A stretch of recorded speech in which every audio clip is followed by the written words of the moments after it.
बिस्मिल्लाहिर्रहमानिर्रहीम। Dear students, आज animal life protist में लास्ट सब क्लास या group the apicomplexes are we called the sporozoans. इसको हम डिटेल से डिस्क्राइब करेंगे और इसके लाइफ साइकिल को और ये किस तरह ये कितने फेजेस में अपने लाइफ साइकिल को कंप्लीट कर लेती है। तो डियर स्टूडेंट्स, ये जो एपी कॉम्प्लेक्सेस आर स्पोरोजोन्स यानी एनिमल लाइफ प्रोटेस्ट हैं, तो यहाँ पे सबसे पहला पॉइंट हम ऐड करेंगे वो ये कि जितनी भी एनिमल लाइफ प्रोटिस्ट हैं सबके सबको हम एक नाम देते हैं कि दे आर द प्रोटोजोन्स। क्या है शाबाश? ये सारे के सारे प्रोटोजोन्स कहलाते हैं और प्रोटोजोन के साथ साथ ये सारे के सारे यूनिसेलुलर स्ट्रक्चर रखते हैं। कौन सा स्ट्रक्चर?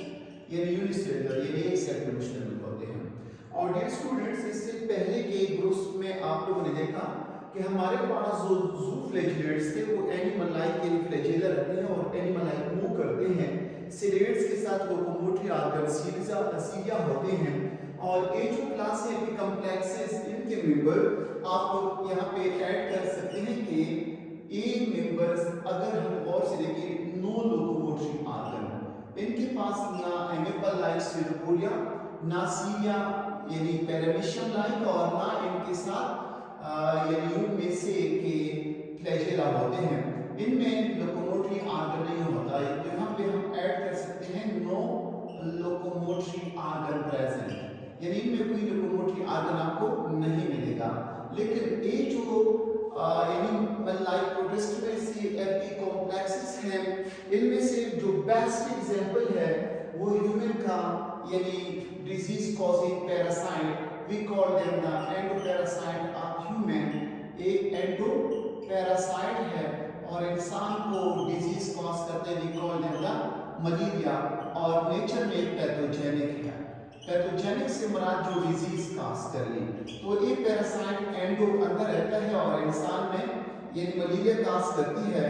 और इसका जो बेहतरीन एग्जांपल हम लेंगे वो है हमारे साथ कौन सा? The Plasmodium.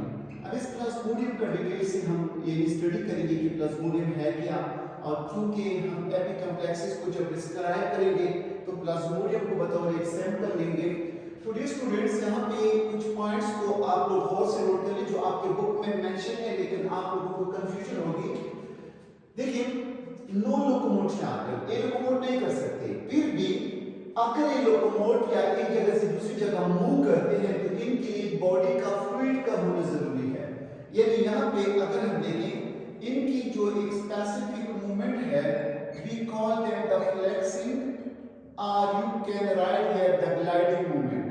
यानी ये फ्लेक्सिंग या ग्लाइडिंग एक टाइप की मूवमेंट है और इस मूवमेंट के लिए जरूरी है किसका होना? यानी बॉडी की फ्लूइड का होना जरूरी है। तो ग्लाइडिंग मूवमेंट शो करती है। ग्लाइडिंग मूवमेंट में ए मस्कीटो की बॉडी का सलाइवा बाद में डिस्कस करूंगा और ह्यूमन की बॉडी का ब्लड यानी बॉडी फ्लूइड को बतौर लोकोमोशन के लिए यूज कर लेते हैं, अपना कोई लोकोमोटरी आर्गन इनका नहीं होता।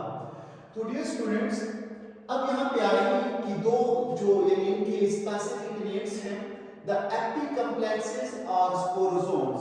सबसे पहला पॉइंट नोट करें, एज द वर्ड एपी, अगर हम वर्ड को देखें इसको एपी को, तो एपी से मुराद है द अबाव यानी ऊपर वाले हिस्से, और कॉम्प्लेक्स से मुराद एक पेचीदा स्ट्रक्चर का बनाना। यानी अगर हम यानी एपी कॉम्प्लेक्सेस को देखें तो ड्यूरिंग द लाइफ साइकिल इनका एक स्टेज आता है जिसको हम नाम देते हैं मेरोजोइड्स का। इस स्टेज में इनकी जो सेल्स बनते हैं, इनके एक सिरे पे एपी से मुराद एंड सिरा, इनके एक सिरे पे कॉम्प्लेक्स स्ट्रक्चर बनता है, जहां पे इसके कॉम्प्लेक्स स्ट्रक्चर में यहाँ पे इनके फाइब्रिल्स भी होते हैं। यानी एपी कॉम्प्लेक्स की जो एपी मीन अबाव यानी एक एंड का समझ लें, इस एंड में इनका कॉम्प्लेक्स स्ट्रक्चर मीन यहाँ पे इनके फाइब्रिल्स भी होते हैं। नॉट ओनली फाइब्रिल्स, यहाँ पे इनकी बॉडी के माइक्रोट्यूब्यूल्स भी होते हैं जो ट्यूबुलिन प्रोटीन के बने हुए होते हैं। और इसके साथ साथ बाकी सेलुलर ऑर्गेनेल्स भी यहाँ पे जमा होना शुरू हो जाते हैं। तो सेलुलर ऑर्गेनेल्स भी यहाँ पे होते हैं। तो इस सेलुलर ऑर्गेनेल्स की माइक्रोट्यूब्यूल्स की फाइब्रिल्स की एक एंड पे जमा होने की वजह से वी कॉल देम द एपिकम्प्लेक्सेस। यानी इनका मुकम्मल कॉम्प्लेक्स स्ट्रक्चर जो बनता है, कहां पे बनता है, सिवाय न्यूक्लियस के सारे कहां पे जमा होना शुरू हो जाते हैं, एक सिरे पे। That's what we call them the apicomplexes. और ये जो हमारे पास स्पोरोजोम्स हैं, ये अपने लाइफ साइकिल के एक स्टेज में क्या करते हैं, स्पोर्स पैदा करते हैं। तो स्पोर्स प्रोड्यूसिंग प्रोटोजोम्स भी इनको हम नाम देते हैं, यानी स्पोर्स प्रोड्यूसिंग प्रोटोजोम। बेसिकली मैंने पहले भी कहा कि हम इनको प्रोटोजोम्स का नाम देते हैं, प्रोटोजोआ से बिलोंग करते हैं। लेकिन यहाँ पे एक वर्ड है स्पोरोजोम। तो स्पोर्स इनकी एक स्टेज होती है लाइफ साइकिल में। अगर देखें आप लोगों को यहाँ पे मेंशन होगा, ये जो पॉइंट नंबर 12 या पॉइंट नंबर 1 में मैंने आपको लिखा है स्पोरोजॉइड, यानी इनकी जो स्पोर्स होते हैं इनके फीमेल मॉस्किटो के अंदर बनते हैं। इस लाइफ साइकिल को इंशाल्लाह मैं इंतहाई इजी तरीके से डिस्क्राइब करूंगा। तो इनके एक स्टेज में स्पोर्स बनते हैं, तो that's so they are called स्पोरोजोम।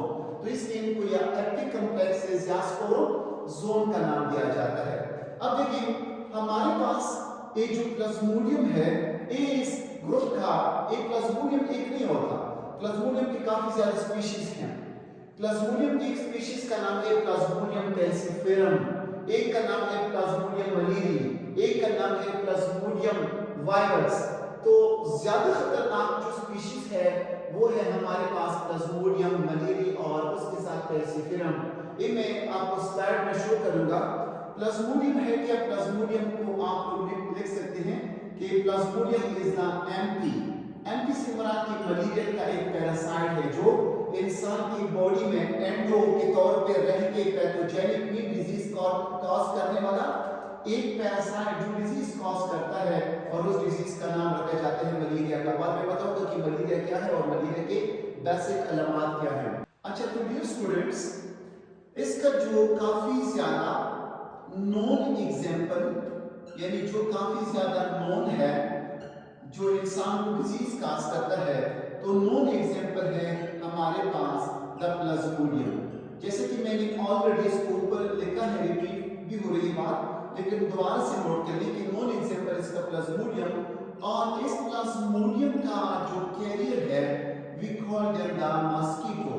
लेकिन कौन सा, आप लोगों ने 9th में सुना होगा द फीमेल एनोफिलस मस्कीटो। इसको क्या नाम दिया जाता है, एनोफिलस मस्कीटो है एक, लेकिन नेचुरली एक पॉइंट नोट कर लेंगे, ये कौन सी मस्कीटोस होंगे, ये फीमेल से बिलोंग करेंगे, इनके मेल नहीं। क्यों, बिकॉज रीजन नोट कर लें, काफी लॉजिक और काफी इंटरेस्टिंग पॉइंट है वे कि फीमेल मस्कीटो क्यों इनका कैरियर है। देखिए फीमेल मस्कीटो जब अंडे देती है तो इनके अंडों के लिए चाहिए आयरन, क्या, आयरन, और आयरन इनको मिलेगा मैमल्स के ब्लड से। ये ना सिर्फ इंसान को बाइट करता है, यहाँ पे मैंने शो किया कि इंसान को बाइट करता है, ये ना सिर्फ इंसान को बाइट करता है, मेल इंसान हो या फीमेल, लेकिन ये मस्कीटो का फीमेल का होना जरूरी है। ये फीमेल मस्कीटो इंसान को इसलिए बाइट करता है ताकि उसके रेड ब्लड सेल को जब ये तोड़ देता है तो आरबीसी से क्या लेता है, हेमोग्लोबिन उसके ऊपर होता है, तो हेमोग्लोबिन से आयरन लेता है। तो जब इनकी बॉडी में आयरन चला जाता है तो आयरन इनके लिए काफी ज्यादा अंडे की प्रोडक्शन में हेल्पफुल साबित होता है। तो that's so they bite what, mammal. इस मैमल में सबसे ज्यादा इजी शिकार जो इसका आ सकता है वो कौन है, इंसान, क्योंकि इंसान के स्किन के ऊपर ना इतने हेयर होते हैं ना कुछ और। तो इसलिए दैट ये मस्कीटो बाइट, यानी female mosquito bite the human. Note कर लीजिए, अगर इन प्लाज्मोडियम को लाइफ साइकिल गुजारना हो तो ये 2 होस्ट इसके लिए रिक्वायर्ड होते हैं। 2 होस्ट होते हैं जिनके अंदर ये अपने लाइफ साइकिल को कंप्लीट करती है। एक होस्ट को नाम दिया जाता है द प्राइमरी होस्ट और दूसरे होस्ट को नाम दिया जाता है the secondary host. Primary host के अंदर ए अपना कौन सा साइकिल कंप्लीट करता है, या प्राइमरी होस्ट, सबसे पहले देखिए प्राइमरी होस्ट इनका कौन सा है, तो प्राइमरी होस्ट इनका मस्कीटो कहलाता है। कौन सा, मस्कीटो।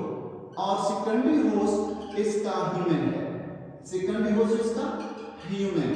अगर आप लोग इस डायग्राम की तरफ आ जाए, यहाँ पे आप देखें इंसान की बॉडी में अपने लाइफ साइकिल का एसेक्सुअल फेज चलाता है और जबकि सेक्सुअल फेज जो है वो मॉस्किटो के अंदर होता है।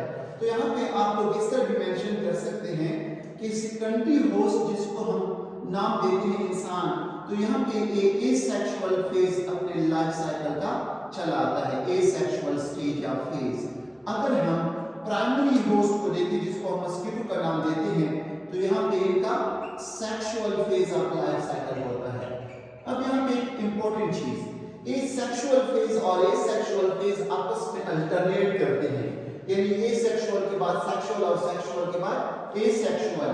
यहाँ पे हम मेंशन कर सकते हैं कि इस क्लास के जो मेंबर्स हैं we call them the apicomplexes show what, show alternation of generation, यानी क्या करते हैं, अल्टरनेशन ऑफ जनरेशन भी करते हैं। तो ये अल्टरनेशन ऑफ जनरेशन से मुराद ये है सेक्सुअल फेज के बाद सेक्सुअल फेज और एसेक्सुअल के बाद सेक्सुअल, सेक्सुअल के बाद एसेक्सुअल फेज इनका आता है। तो डियर स्टूडेंट्स, ये जो एपिकम्प्लेक्सेस है दोबारा से मैं इसको समराइज करके चलूं, ये यूनिसेलुलर प्रोटोजोन्स हैं, लोकोमोटरी ऑर्गन इनके नहीं होते, ये बॉडी की फ्लूइड के जरिए या सलाइवा या यहाँ पे ब्लड के थ्रू क्या करता है, मूव करता है। तो इनकी मूवमेंट खासकर फ्लेक्सिंग या ग्लाइडिंग कहलाती है। और इसका जो इंतहाई नॉन बेस्ट एग्जांपल जो मलेरिया काज करते हैं we call them the malarial parasite, और मलेरियल पैरासाइट एक पैथोजेनिक है, डिजीज काजिंग को हम पैथोजेनिक का नाम देते हैं। और इनको स्पोरोजोन्स का नाम क्यों देते हैं, बिकॉज इनकी लाइफ साइकिल के एक स्टेज में स्पोर्स की फॉर्मेशन होती है, तो that's we call them the sporozoan. लेकिन यहाँ पे इनको एपिकम्प्लेक्सेस का नाम क्यों देते हैं, बिकॉज इनकी एक सिरे पे एक स्टेज इनका होता है जिस स्टेज में इनके एक सिरे पे फाइब्रेल्स, माइक्रोट्यूब्यूल्स, वैक्यूल्स भी लिख सकते हैं, इनके वैक्यूल का होना और इनके ऑर्गेनेल्स का एक जगह पे आना और एक कॉम्प्लेक्स स्ट्रक्चर का बनना कहलाता है एपिकम्प्लेक्सेस। और एपिकम्प्लेक्सेस में जो मैंने बेस्ट एग्जांपल लिया प्लाज्मोडियम का, और इसका केवल है फिमिडाइडोफेज, बिकॉज इसके अंडों को यानी रिलीज और ज्यादा बढ़ाने या तादाद में ज्यादा करने के लिए आयरन का होना जरूरी। तो ये अपने लाइफ साइकिल को 2 होस्ट में कंप्लीट करती है। कितने होस्ट में, 2 होस्ट में। और इनका जो लाइफ साइकिल है वो 2 फेजेस में कंप्लीट होता है। देखिए होस्ट भी 2, फेजेस भी 2, होस्ट इनका प्राइमरी, होस्ट सेकंड इनका सेकेंडरी, और फेजेस इनका एक सेक्सुअल और फेजेस इनका एक एसेक्सुअल। सेक्सुअल के बाद एसेक्सुअल का आना, एसेक्सुअल के बाद सेक्सुअल का आना कहलाता है अल्टरनेशन ऑफ जनरेशन। तो डियर स्टूडेंट्स, अब आते हैं इस डायग्राम की तरफ। यहाँ पे आप लोगों को इंतहाई इसी तरीके से इंशाल्लाह कोशिश करूंगा कि आप लोगों को समझ आ जाए। तो डियर स्टूडेंट्स, सबसे पहले पॉइंट यहाँ पे आप लोग नोट कर लें, this is the point number first. यानी क्या है, ये जो मैंने स्ट्रक्चर ड्रॉ किए हैं we call them the sporozoites. जब एक फीमेल मॉस्किटो, कौन सी मॉस्किटो शाबाश, फीमेल एनोफिल मॉस्किटो जो ऑलरेडी कैरियर है इस प्लाज्मोडियम का, यानी इसने ऑलरेडी एक बंदे को जो मलेरियल पेशेंट है उसको इसने बाइट किया था। अब एक हेल्दी बंदे को बाइट करता है, किसको, हेल्दी को। Suppose this is the healthy human, और ये हमारे साथ क्या शख्स, दिस इज द ह्यूमन, यानी एक इंसान है, मेल हो या फीमेल, लेकिन ये मॉस्किटो फीमेल होगा। जब एक मॉस्किटो इसको बाइट कर लेता है तो इसकी बॉडी के अंदर इंजेक्ट करता है किसको, स्पोरोजोइड को। यहाँ पे इंतहाई इंटरेस्टिंग पॉइंट हुए कि जब ये मॉस्किटो इंसान को बाइट करता है तो खून निकल आना शुरू हो जाएगा, यहाँ पे ब्लड की क्लॉट हो सकती है। तो ये जो मॉस्किटो है अपने सलाइवा के थ्रू इन स्पोरोजोइड को जब एंटर करता है तो अपने स्पोरोजोइड सलाइवा में एंटीकोएगुलेंट यानी ब्लड को ना जमने वाली कुछ मटेरियल्स को भी यहाँ पे इंजेक्ट करते हैं, केमिकल्स को इंजेक्ट करते हैं ताकि इंसान का खून जम ना जाए, ताकि इजीली सलाइवा के थ्रू स्पोरोजोइड्स इसकी बॉडी के अंदर चले जाएं। देखिए इस मॉस्किटो ने बाइट किया इस हेल्दी ह्यूमन को, और इस हेल्दी ह्यूमन के ब्लड में या ब्लड में चला गया थ्रू ब्लड कैपिलरीज, यानी ब्लड कैपिलरीज के थ्रू स्पोरोजोइड्स इसके ब्लड में चले गए, और ब्लड हेपेटिक वेन के जरिए, यानी लिवर का जो वेन है कौन लेता, हेपेटिक वेन, तो हेपेटिक वेन के जरिए इसके लिवर में आ जाएंगे। This is what this is the liver. Second stage में देखिए इनके लिवर में, यानी इंसान का लिवर, इसमें काफी सेल्स होते हैं, कुछ कपल सेल्स और कुछ हेपेटोसाइट सेल। हेपेटो से मुराद लिवर की सेल्स। तो इंसान के लिवर के सेल्स में ये जो स्पोरोजोइड्स हैं ये मल्टीप्लाई होना शुरू कर लेंगे। जब इनकी काफी ज्यादा मल्टीप्लिकेशन होगी, ये आपके बुक में मेंशन नहीं है ट्रोपोजोइड, यहाँ पे इसके एक स्टेज को नाम दिया जाता है जो ज्यादा तेजी से मल्टीप्लिकेशन का स्टेज हो। यानी किसकी मल्टीप्लिकेशन का स्टेज? इन स्पोरोजोइड्स का। और इस स्पोरोजोइड्स ये भी नोट करें कि इनकी तादाद, यानी इनमें क्रोमोसोम की तादाद हाफ होती है, हाफ नंबर वाले होते हैं। और म्यूजोइड्स भी इनकी जो क्रोमोसोमल तादाद है, यानी हेप्लॉइड कह सकते हैं। अच्छा, लिवर से एक ट्रोपोजोइड्स निकल आके इनको हम नाम देते हैं किसको? क्या शाबाश, म्यूजोइड्स। अब इस म्यूजोइड्स में इनका एपिकॉम्प्लेक्स का स्ट्रक्चर बनता है, यानी इनके एक एंटीवेक्यूल, सेलुलर ऑर्गेनेल्स, माइक्रोट्यूब्यूल और फाइब्रिल जमा होना शुरू हो जाते हैं। और क्यों? बिकॉज अब इनको म्यूजोइड्स को आगे जाना है रेड ब्लड सेल की तरफ। रेड ब्लड सेल की इनकी बॉडी के अंदर या आरबीसी के अंदर इनको एंटर होना है। तो यहाँ पे इनके साथ स्पेसिफिक एंजाइम भी है ताकि अपने लिए आरबीसी में स्पेस कर सके, जगह बना सके। तो डियर स्टूडेंट्स, ये जो म्यूजोइड्स हैं आगे रेड ब्लड सेल में एंटर होंगे। जब ये आरबीसी में एंटर होते हैं तो आरबीसी के अंदर इनकी काफी ज्यादा यानी मल्टीप्लिकेशन होती है। यहाँ पे भी इनकी काफी ज्यादा मल्टीप्लिकेशन होगी। एक आरबीसी में काफी आरबीसी के अंदर ये एंटर होना शुरू हो जाएंगे। और आरबीसी में जब काफी ज्यादा मल्टीप्लिकेशन इनकी होती है तो आरबीसी बाद में बढ़ सकती है या बढ़ जाती है। जब बढ़ जाती है तो आरबीसी जब बस्ट होता है, यहाँ से जो म्यूजोइड्स हैं ये आजाद हो जाते हैं। इनमें से कुछ म्यूजोइड्स दोबारा जाके नेक्स्ट आरबीसी पे अटैक करेंगे। किस पे? नेक्स्ट आरबीसी पे अटैक करेंगे। और यहाँ पे देखिए, जब इंसान के आरबीसी की डेथ होती है, रप्चरिंग होती है, काफी ज्यादा तादाद में इनकी जब तादाद बनती है, मल्टीप्लिकेशन होती रहती है, तो यही स्टेज है कि इस स्टेज में इंसान में मलेरिया के सिम्टम्स भी नमदार होना या साइन भी नमदार होने शुरू हो जाते हैं। तो साइन में मैं जुबानी यहाँ पे आप लोगों को मेंशन करते चलो कि इंसान में मलेरिया के अलामत में से पहली अलामत बुखार काफी तेज, यानी 104 डिग्री फ़ारेनहाइट तक जा सकता है, वोमिटिंग हो सकती है, नाज़िया क्या आ सकता है, हेडेक आ सकता है, वोमिटिंग हो सकती है, डायरिया हो सकता है और मस्कुलर पेन हो सकता है और लासा एपेटाइट, भूख का ना लगना, ये इंतहाई या फ्लू लाइक अलामत का आना, ये यानी मलेरिया के सिम्टम्स कहलाते हैं या होते हैं। तो डियर स्टूडेंट्स, यहाँ पे आप लोग देख रहे हैं कि जब इनके आरबीसी यानी इंसान के आरबीसी को एक पार देता है, इंसान के आरबीसी बढ़ जाते हैं, तो इनमें से जो म्यूजोइड निकल आए कुछ दोबारा अटैक करेंगे न्यू आरबीसी पे, क्योंकि हमारे ब्लड में भी बिलियन की तादाद में आरबीसी होते हैं। और कुछ म्यूजोइड्स एक गैमेटोजोइड्स में कन्वर्ट होंगे, यानी कुछ के फीमेल गैमेट्स बनेंगे और कुछ के मेल गैमेट्स बनेंगे।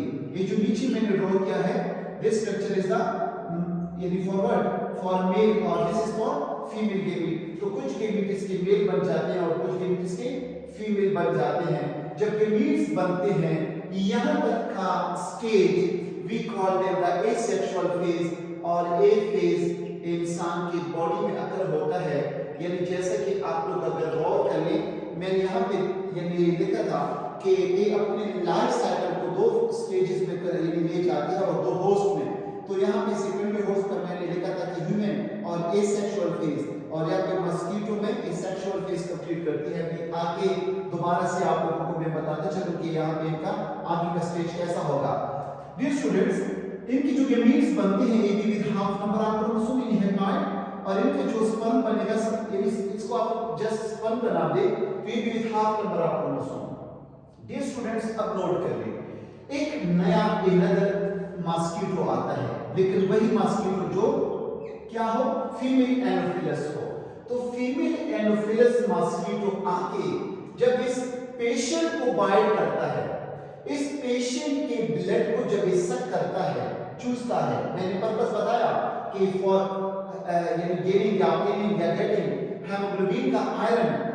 तो जब ये मॉस्किटो जो फ्लैश कहलाता है इधर, जब इंसान को बाइट करता है तो इंसान की बॉडी से किसको उठा लेता है, द मेल के मीट स्पर्म और फीमेल के मीट एग को, और इनकी बॉडी के अंदर फिर क्या होगा, इस मेल के मीट का फीमेल के मीट के साथ यूनियन होगा, यानी अब होगा क्या, 2n की जाइगोट बनेगी। क्या बनेगी शाबाश, जाइगोट। और इस स्टेज का नाम आप लोग लिख सकते हैं, we call that fertilization. Already मैं यहाँ पे मेंशन कर चुका हूँ। तो जब इन स्पर्म और एग का फर्टिलाइजेशन होगा तो जाइगोट बनेगा।